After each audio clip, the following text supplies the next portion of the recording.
তো good morning সবাইকে। তো কালকে বাড়ি আসতে আসতে অনেকটা লেট হয়ে গেছিলো।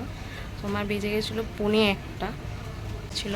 তো সেই জন্য একটু সকালে উঠতেও দেরি হয়ে গেছে। তো এখন রান্না করছি। তো চলো কী কী রান্না করেছি তোমাদেরকে দেখাই। রান্না করছি ওলকচু দিয়ে, আলু দিয়ে, চিংড়ি।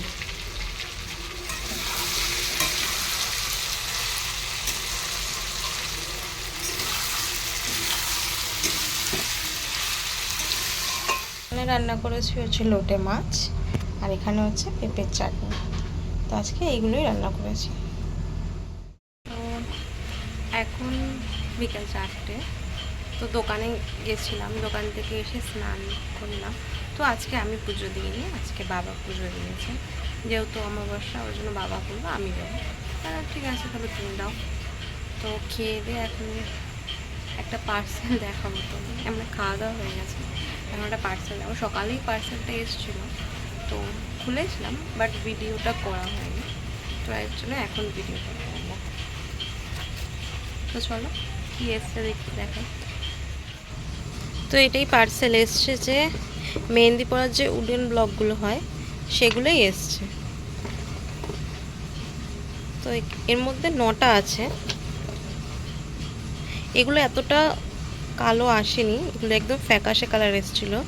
তো আমি সকালবেলায় একটা ভিডিও দেখেছিলাম ইউটিউবে, যে এগুলো সর্ষের তেলে ভিজিয়ে রাখলে কালো হয়ে যাবে, আর না ভিজালে, সর্ষের তেলে না ভিজালে নাকি এটা তোমার মেহেন্দিটা হাতে ঠিকঠাক ছাপ বসবে না।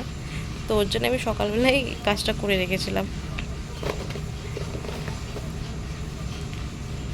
তো টোটাল হচ্ছে 9টা। পুজোর আগে এগুলো দিয়ে পরবো, ট্রাই করব হয় কি না দেখি। ভিডিওতে তো দেখলাম যে হয়ে যায় ঠিকঠাক, তো একেবারে 4টে কিনে নিয়েছি। 2টো ইউজ করব, এই যদি হয় তো ভালো, নাহলে আমার গেল। আর 2টো নিজেই তখন পরতে হবে, ওর জন্য একেবারে 4টে কিনে নিয়েছি। 2টো গেলে যাবে, কিছু করার নেই, আর ট্রাই তো করতে হবে। তো ভিডিওটা এখানেই শেষ করছি। তো আমার ভিডিও যদি তোমাদের ভালো লেগে থাকে তো অবশ্যই সাবস্ক্রাইব করে দিও, আর লাইক কমেন্ট শেয়ার করে দিও। তো আজকের মতো টাটা।